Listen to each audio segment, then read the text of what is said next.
Hello and welcome to another video from Sustenance and Cover, the only YouTube channel you need to not only survive the current apocalypse, but actually enjoy it. And today we're doing another video in our gun basics. And this particular video is going to be about bullet basics. And when I say basics, I mean basics. Alright, this is what is commonly known as a bullet. The gray part on the end is actually the projectile. That's what comes out of the bullet and exits your weapon and hits your target. The silver part in the middle is actually just there to hold the gunpowder. Now, in the past, when people shot a gun, they only had this little lead piece because they actually put the gunpowder loose in the gun, put the lead on top of it, and compacted it together. And the reason I'm telling you that is because the early days, the rifle is actually what had to hold in the explosion. And that's the way it is today. This casing is not strong enough to hold in the explosion. If you just held this out in space and hit it with a hammer, the whole thing would explode. Now the reason that's important, if you've got a 100-year-old gun and it's just been sitting in the house forever and suddenly you want to take up shooting and you go down to the store and get you some bullets, the bullets may fit in that gun. However, as time has progressed, so has the strength of gunpowder. And if you use a 100-year-old gun with a new bullet, then it may not be able to hold in the explosion. You could blow the barrel up on your gun, and that's important to know. Now, when you're talking about bullets, the first thing that's going to come up is the size. And that's why you hear 38 caliber, 12 gauge, 9 millimeter, and these are things we're familiar with.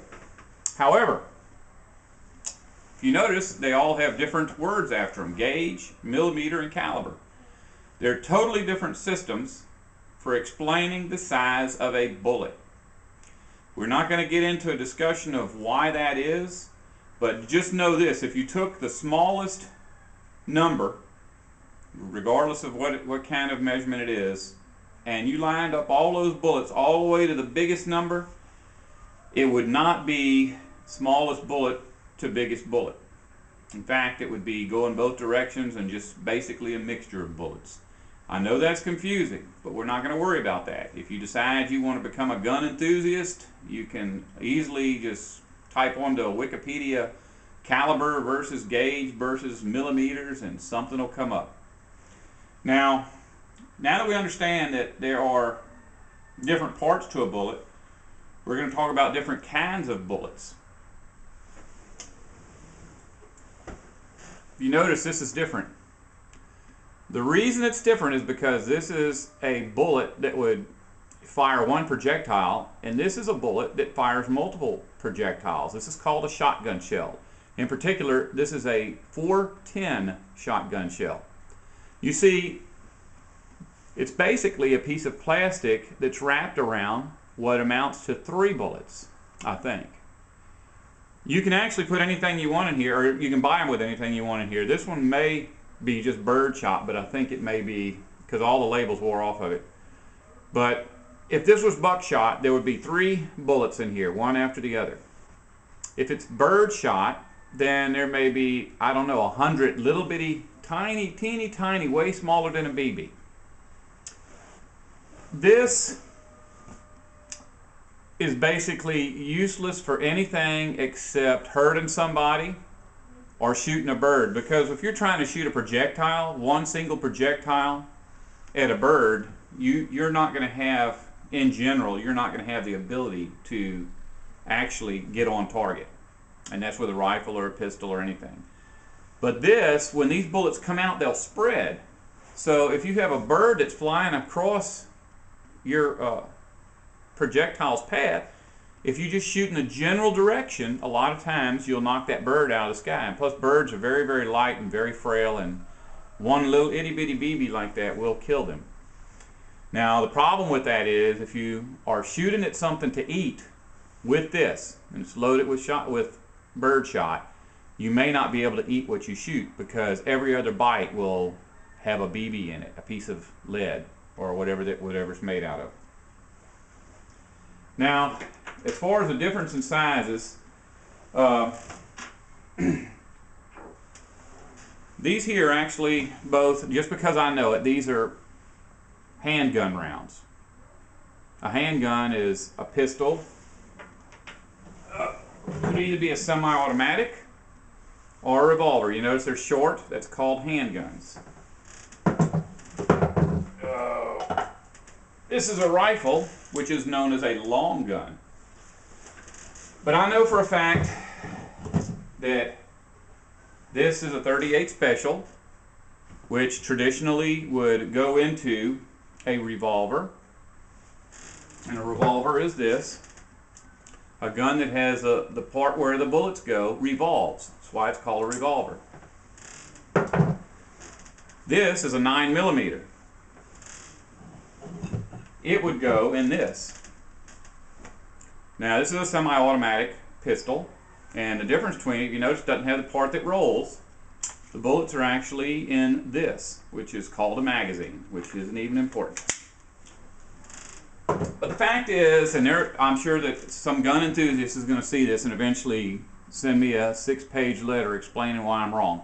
This 9mm is basically the same as this .38 Special. They seem to make similar sounding pops when they come out of the gun, and they both penetrate about the same, leave basically a similar size hole, just that one goes in a revolver, one goes in a semi-automatic pistol.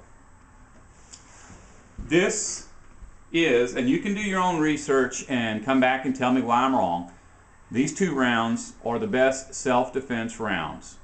Basically, if you want a semi-automatic, the best self-defense round is a 9mm.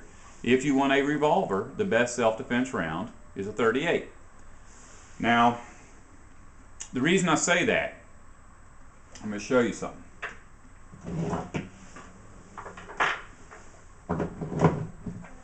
This bullet is a .22. This bullet will kill you or anything you point at that is alive.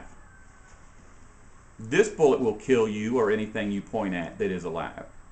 If you notice they're different sizes, if both were shot into similar individuals, the same exact spot, hit the same organs, this will kill you faster. Now, the reason that I say that these two, the 9mm and the .38 Special, are the best self-defense rounds is because in a self-defense situation, you need a handgun, not a long gun. These rounds are made for handguns. They're both about the same size.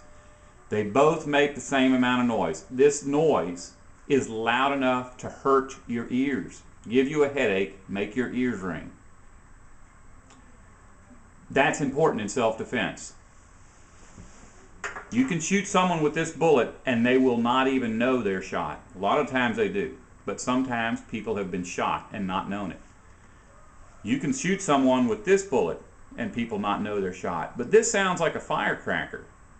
Just a little bit of extra sound from this bullet actually lets people know that a firearm is involved, a real firearm, because it hurts their ears. That's the only difference.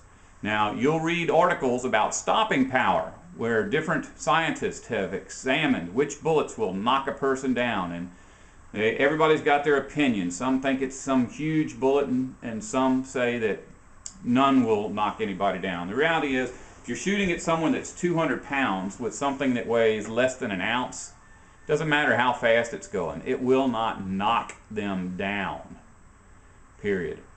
It'll make them die quicker if they're going to die. Later, when they're recovering, it'll be more painful. But basically, the psychological effect of the sound, along with the fact that you're actually putting bullets in them, will make a person stop.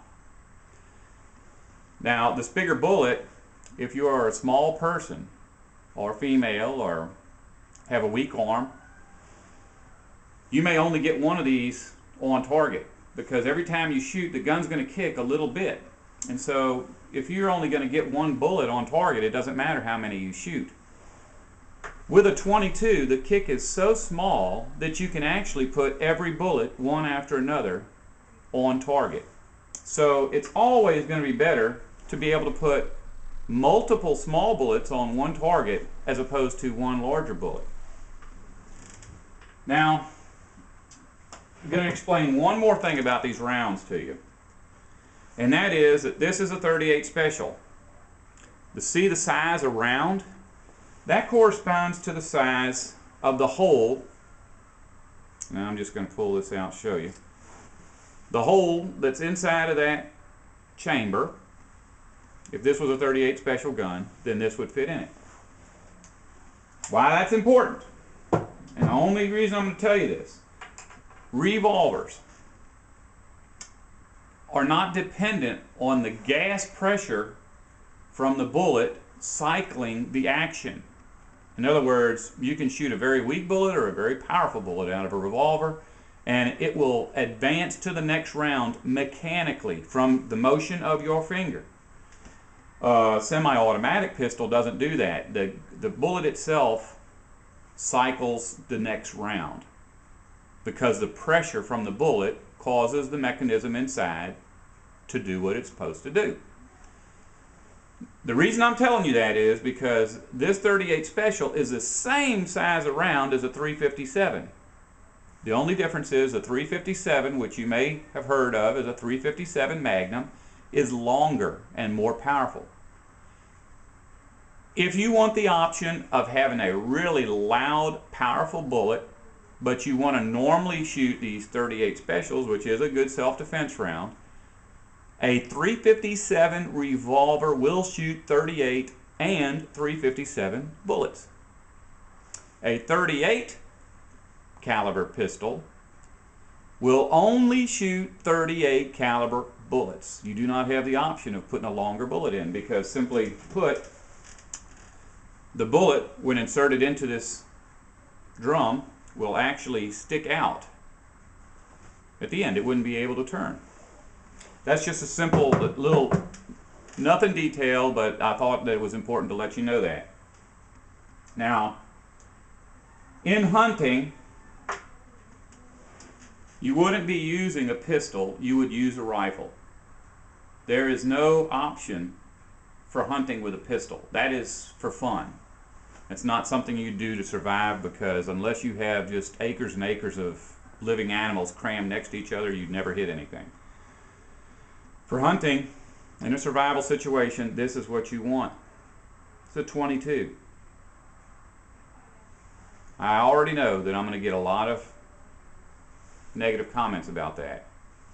It's illegal to hunt with this. I'm talking about in a survival situation where the law is not an issue. If you shoot something today, if you go out and shoot a deer with this 22 and someone catches you, you'll go to jail. The reason for that is it's inhumane. If you shoot a deer with this, he's generally not going to die. But in a survival situation, you're not out there to get you a trophy.